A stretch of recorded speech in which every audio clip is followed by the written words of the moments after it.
కాదు ఎక్కడ ముందు ముందు ఈ ఫ్యాక్టరీలో పోవాలా ముందు ఇక్కడ సార్ ఇక్కడ కనిపించేది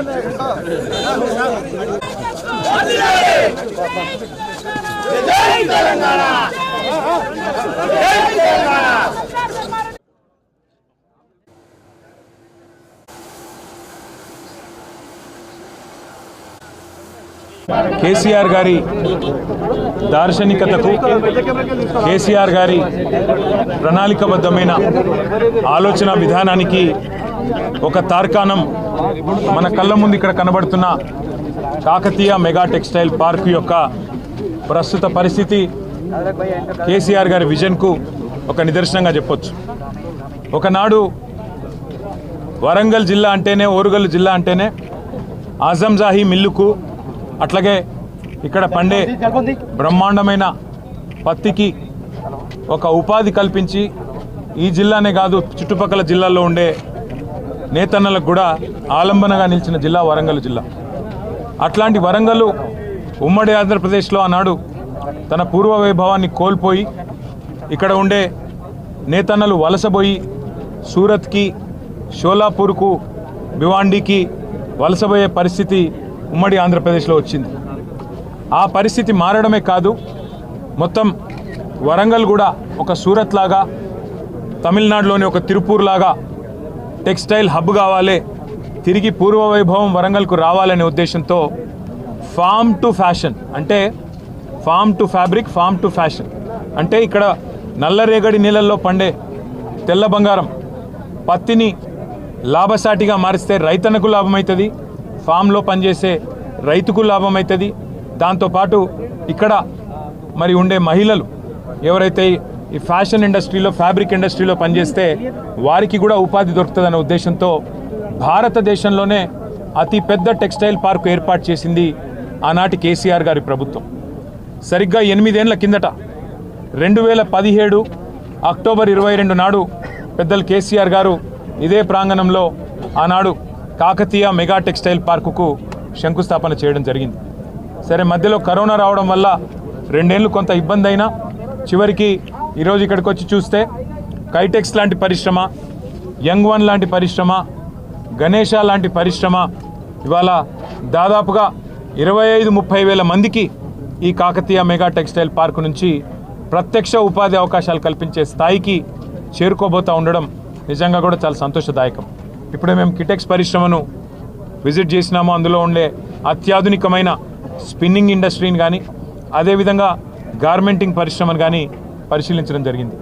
అట్లాగే యంగ్ వన్, దక్షిణ కొరియాకు సంబంధించిన యంగ్ వన్ అనే సంస్థ, వారికి కూడా పెద్ద ఎత్తున ఆనాడు ఇక్కడ ఉపాధి అవకాశాలు కల్పించడం కోసం భూమిని కేటాయించడం జరిగింది.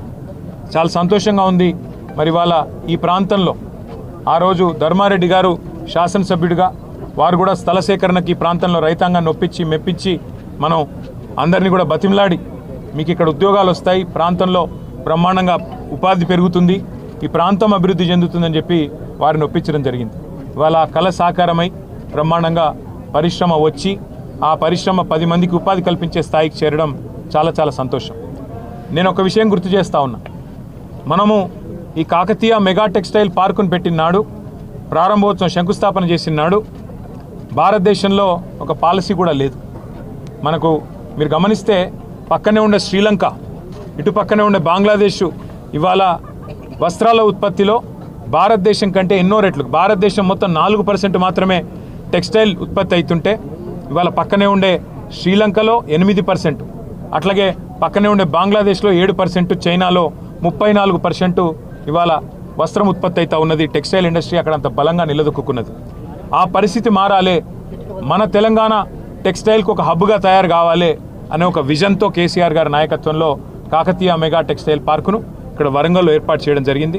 నాకు చాలా సంతోషంగా ఉంది. ఇవాళ మరి ఈ 2-3 పరిశ్రమలు ఆనాడు మనం తీసుకొచ్చినవి ఇవాళ ఇంకా తొందరగా ఉత్పత్తి పూర్తి చేసి మొత్తం పూర్తి స్థాయిలో మరి విస్తరిస్తే 30-40 వేల మందికి ఇక్కడనే ప్రత్యక్ష ఉపాధి అవకాశాలు, పరోక్షంగా దానికి రెట్టింపు దొరికే అవకాశం ఉంటుంది. పరిశ్రమ ఈ ప్రాంత రూపురేఖలే మార్చే అవకాశం కూడా ఉంటుంది. కాకపోతే ఇంకా పనులు కొన్ని పెండింగ్లో కనబడతా ఉన్నాయి. వాటిని పూర్తి చేయాలని చెప్పి నేను ప్రభుత్వాన్ని కూడా కోరుతా ఉన్నా. ఫ్లైఓవర్ ఆనాడు కేసీఆర్ ప్రభుత్వం మంజూరు చేసింది, ఆర్ఓబి మంజూరు చేసింది, దాన్ని పూర్తి చేయాలని చెప్పి కోరుతా ఉన్నా. అట్లాగే ఇంకా కొంత పార్కు లోపల కూడా drainage system, sewerage system, common facilities కూడా కొంత అప్పుడే శాంక్షన్ అయినాయి. కానీ మరి ఈ 2 ఏళ్ళు ఎందుకో మందకొడిగా నడుస్తున్నట్టున్నాయి. వాటిని కూడా పూర్తి చేయాలని చెప్పి కూడా నేను ప్రభుత్వానికి విజ్ఞప్తి చేస్తూ ఉన్నా. ఎందుకంటే గవర్నమెంట్లు మారొచ్చు కాక, పార్టీలు ప్రభుత్వాలు మారుతుండొచ్చు కాక, కానీ రాష్ట్రం శాశ్వతం, రాష్ట్ర ప్రయోజనం శాశ్వతం. ఇట్లాంటి శాశ్వతంగా దీర్ఘకాలికంగా మరి ప్రజలకు ఉపాధి కలిగించే, ఉపాధి ప్రొవైడ్ చేసే ఈ కార్యక్రమాలు శాశ్వతం. కాబట్టి నేను రాష్ట్ర ప్రభుత్వాన్ని కోరుతా ఉన్నా, వరంగల్ జిల్లాకు, ఉమ్మడి వరంగల్ జిల్లాకు కేసీఆర్ గారు ఆనాడు ఇచ్చిన ఒక gift KMTP Kakatiya mega textile park, దీన్ని పూర్తి స్థాయిలో వినియోగంలోకి తీసుకొని రావాల్సిందిగా కాంగ్రెస్ ప్రభుత్వాన్ని కోరుతూ, దానికి మా పార్టీ తరఫున కూడా ప్రధాన ప్రతిపక్షంగా ఎప్పటికప్పుడు మా సహకారం కూడా అందిస్తామని చెప్పి తెలియజేస్తూ, స్థానిక ప్రజాప్రతినిధులు కూడా తప్పకుండా ఇందులో ఉపాధి అవకాశాల విషయంలో చొరవ తీసుకోవాలి. స్థానికులకే ఉపాధి అవకాశాలు దొరికే విధంగా కేసీఆర్ గారు ఆనాడు ఏదైతే మరి ఈ కార్యక్రమాన్ని రూపకల్పన చేసినారో, దాదాపు 1500-1600 ఎకరాల్లో మేము ఒరిజినల్గా ఈ కార్యక్రమాన్ని డిజైన్ చేయడం జరిగింది. తదనంతరం కేంద్ర ప్రభుత్వం కూడా దీని నుండి స్ఫూర్తి పొంది కాకతీయ మెగా టెక్స్టైల్ పార్కు నుండి పిఎం మిత్ర అనే ఒక స్కీమ్ కూడా మనం 2017లో ఇక్కడ శంకుస్థాపన చేస్తే ఒక 4 ఏళ్ల తర్వాత పిఎం మిత్ర అనే కార్యక్రమం వాళ్ళు కూడా తీసుకొచ్చినారు. చాలా సంతోషం. ఇవాళ తెలంగాణ ఆచరిస్తుంది, దేశం అనుసరిస్తుంది అనే పద్ధతిలో, what Telangana does today India does tomorrow అనే పద్ధతుల్లో మనం పెట్టిన కాకతీయ మెగా టెక్స్టైల్ పార్కు ఇవాళ భారతదేశానికి ఆదర్శంగా నిలబడడం చాలా చాలా సంతోషం. అదేవిధంగా నేను మళ్ళీ ఒకసారి ప్రభుత్వాన్ని విజ్ఞప్తి చేస్తూ ఉన్నా, పూర్తి స్థాయిలో పార్కును వినియోగంలో తీసుకొచ్చే విధంగా చొరవ చూపాలి. దానికోసం మా సహకారం ఎప్పటికీ ఉంటుందని చెప్పి కూడా తెలియజేస్తూ, మళ్ళొకసారి పెద్దలు కేసీఆర్ గారికి, ఎందుకంటే వారి విజన్కి, వారి దార్శనికతకి, వరంగల్లో తిరిగి మళ్ళీ ఆజంజాహీ మిల్లు పోయిన తర్వాత తిరిగి మళ్ళీ ఆ స్థాయిలో వరంగల్ని నిలబెట్టాలనే కేసీఆర్ గారి దార్శనికతకు కూడా మరొకసారి నేను వారికి ధన్యవాదాలు తెలియజేస్తూ, మీడియా మిత్రులు కూడా పెద్ద ఎత్తున సహకరించారు, వారికి కూడా ధన్యవాదాలు, నమస్కారాలు, థ్యాంక్ యూ.